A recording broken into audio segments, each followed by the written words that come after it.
How you doing? I'm Big D, and what we're going to be discussing today is how to wire in and a little understanding of electronics. This kit is something I sourced on Amazon. Very inexpensive, less than $20 plus tax, obviously.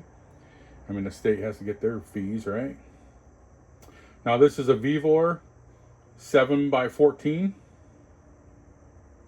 The things that we're going to need is the kit. Now, the kit is, there's a display. And if you look at the back side, you'll see that there's a connector, a 4-pin connector. And we're going to use some solderless connectors right here and some shrink tube. And we're going to use some crimping pliers to install everything. Now that is the Hall effect sensor. And then here's the connector that's provided by the kit. What you do not receive in the kit is a power supply. Now this is a 12-volt power supply, and I'm going to show you how to determine which wire is power and which one is ground, because they're both black wires. Here is the instructions that came with the kit, and it's pretty much the same as the one that was provided on the ad. You could actually freeze frame the screen and take a screenshot, but when you buy this you can actually find it as well. And I'll put the description, the ad in the description, so you can find the link. It was $18.99. And we're going to use a voltmeter, a digital voltmeter, to determine which side is the power and which side is the ground.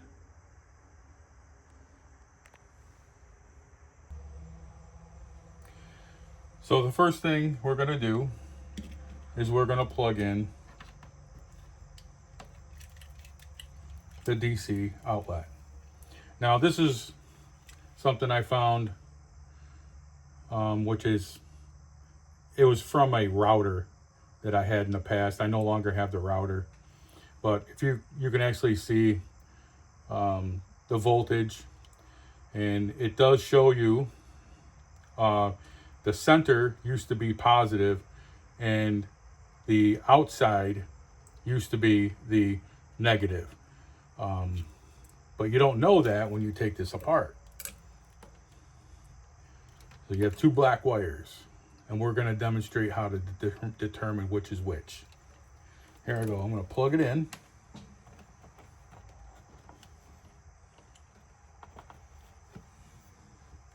Now this is not, even though it's coming from a 110 volt outlet and I'm plugging it into a normal outlet, there's only 12 volts coming out of this.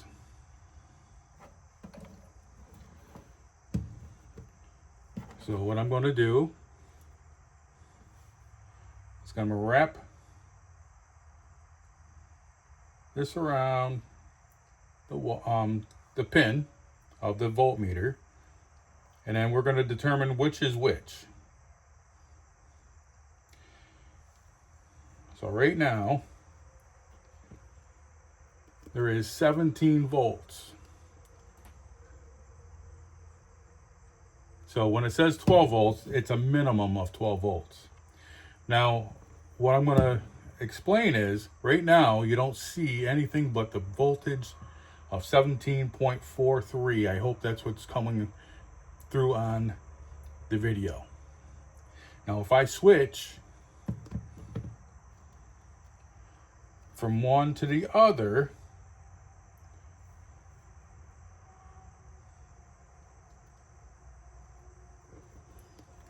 Now you're going to see a negative. And that means you have the terminals wrong. So if you switch it back,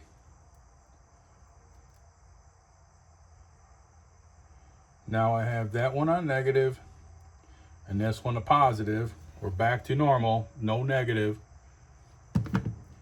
That means I have this wire is going to be my power, and this one is going to be my negative. Now we'll put this to the side, and we're going to start wiring this up.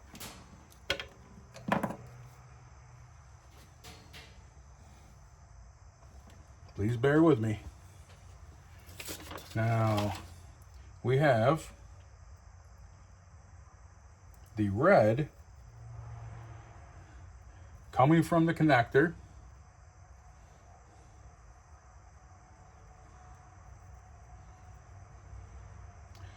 and also the brown from the Hall effect sensor. So what I'm going to do is I'm going to spin these together. Because they're very thin wires, I'm doubling them up.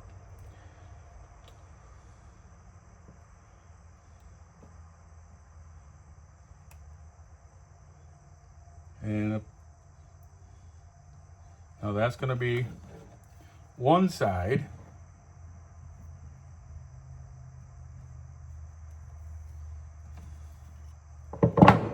Don't forget your shrink tube. Yeah, you probably want to go in on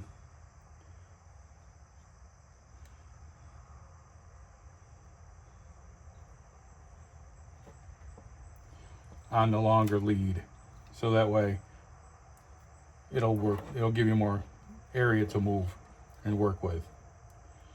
And I'm going to do the same thing with this side. Like I said, it's very thin wire.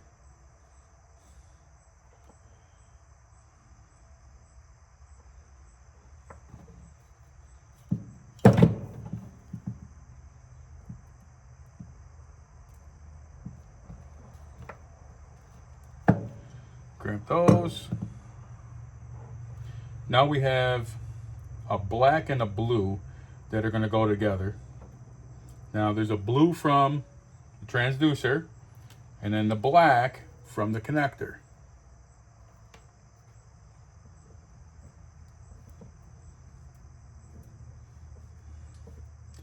Again, double them up, make it a little bit thicker.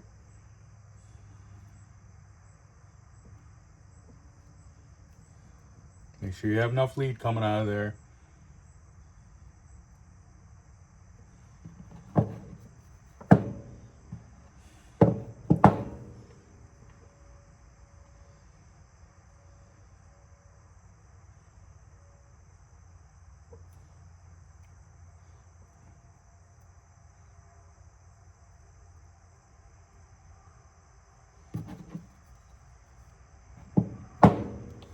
Don't forget your shrink tube. Otherwise you're cutting it and putting it back together.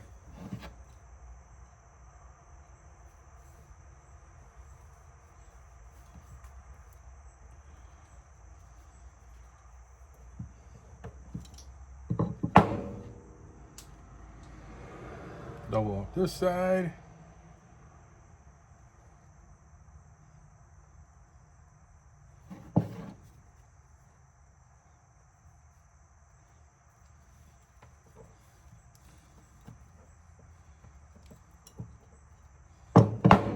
And the last, they show a yellow from the connector going to the black from the transducer.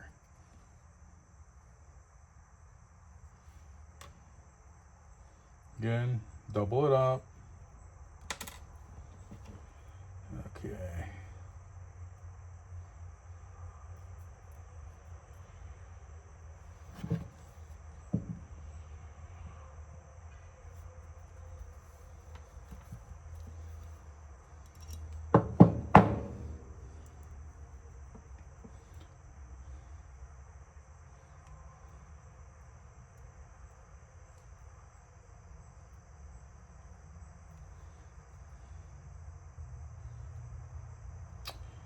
Ooh, almost forgot the shrink tube.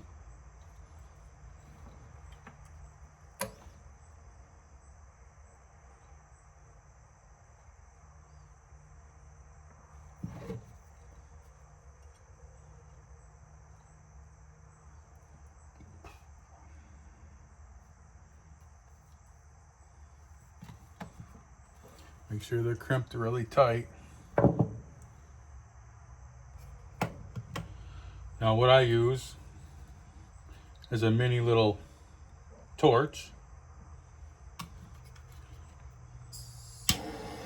You can use a heat gun. Just keep it moving until it gets to a point where you're going to see some glue coming out without burning the wires. That's why I say just keep it moving.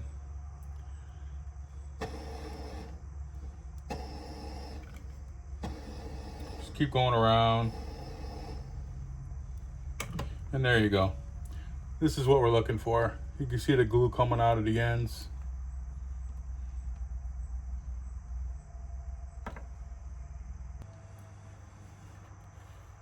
So we have this all together, and these are going to actually turn pretty hard because of the glue. So what we're going to do next is we're going to install the transducer. And we're going to go over a couple of things of how to do that, at least how I'm going to do that. And maybe you might have a better idea in the future and you'd like to share it with anybody that might be watching this. I would really appreciate it. So hang tight. We're going to go over it. Something that I like to start before we go to the next step is you can see that we have power. And then you can see on the back of this transducer, or this Hall effect sensor, that there's a red little light, that LED light, that is going to flash when the magnet goes around the 360 degrees every time. And that's when it's going to pick up this. I already have the magnet located where I'm going to be leaving it, and it's being super glued as we speak. And I'm going to show you how it works. I'm going to run the Hall effect sensor over that magnet, so you'll see how it's going to work when it is actually turned on.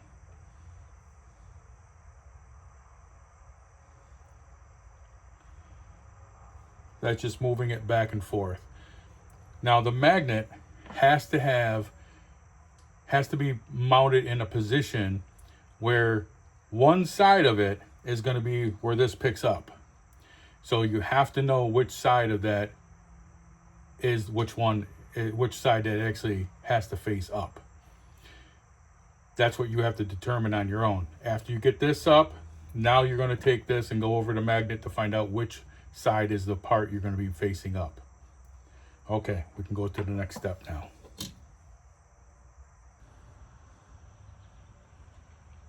Now here is the opposite side of the chuck. The chuck is over on this side of this gearbox. I placed the magnet on this nut right here. And what I'm going to show you is there's a cover that goes over this area here. And I'm going to show you as best as possible. Adjust the camera.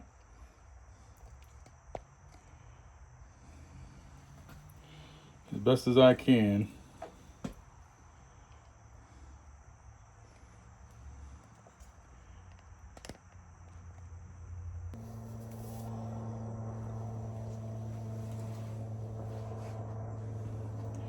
Now here's the cover, and it goes over and it bolts in with 2 screws, one here, one here.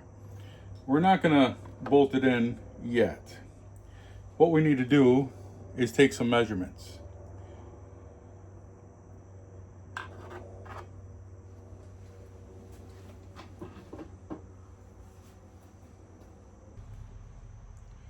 Now we're going to use a digital caliper,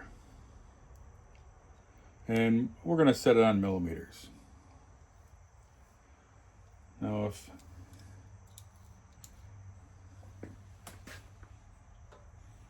you set it on where the cover would go, you want to measure from this edge where the cover leads up to the gearbox, and then you want a placement which you have about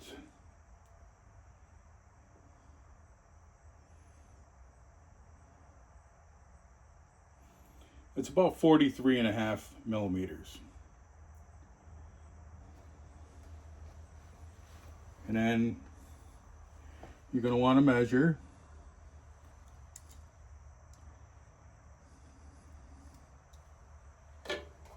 the same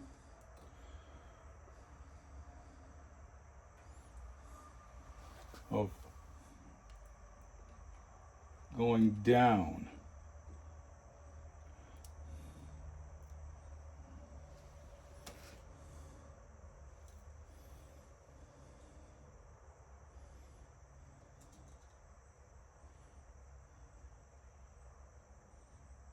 So 43.5 there. And then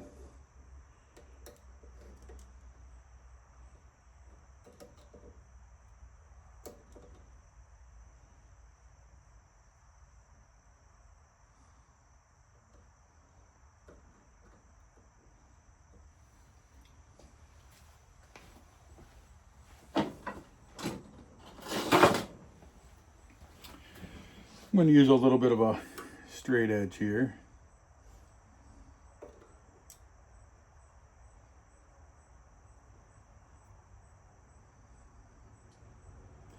And that's about 35.5. So I'm going to drill a hole, and I'll be right back.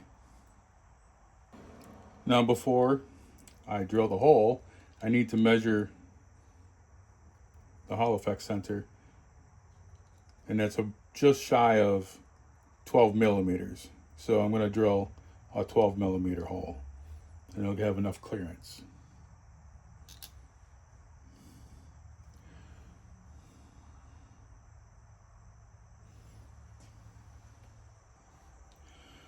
Now, because they gave you plenty length,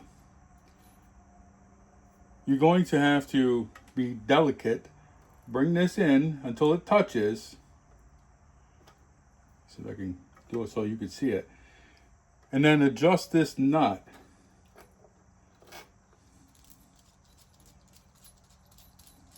A little at a time. Getting closer. So it's not touching. But you want it as close as possible. And then hold it. And then see if you have any feel when you rotate the chuck or the shaft itself. And fortunately, the placement of where I chose takes out one of these screws, but I'm going to have another idea on that in the future. But for right now, we're only going to have one screw to hold this in. Let me assemble this, and I'll be right back. Now, after you tighten this and put your bolt in, obviously you're not going to have this one here.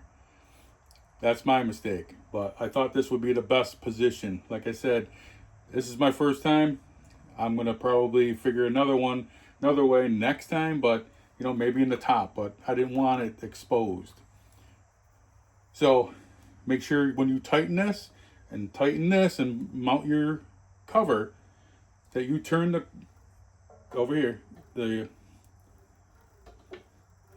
the the shaft and make sure there's no hitting before you turn it on. That wouldn't be good.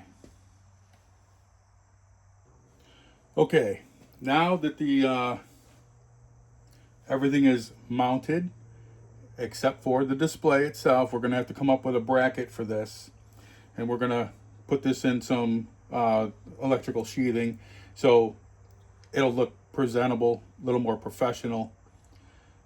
We're going to turn this on now and we're going to check it out. You can actually watch this LED along with the display to make sure you're functioning properly. Like right now, you can actually turn it by hand and you can see there's an RPM. But we're going to turn it on. Now you got to follow the instructions. So you're going to turn it on, and then you're also going to go in a either forward or reverse. We're going to go forward. We'll just turn it on slowly.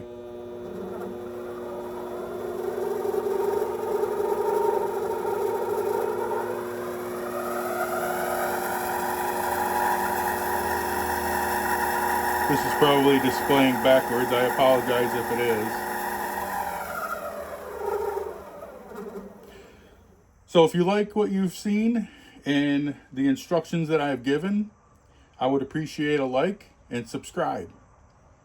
And we're going to have a lot more upgrades to this. I have more things on order, and I do appreciate it, each and every one of you.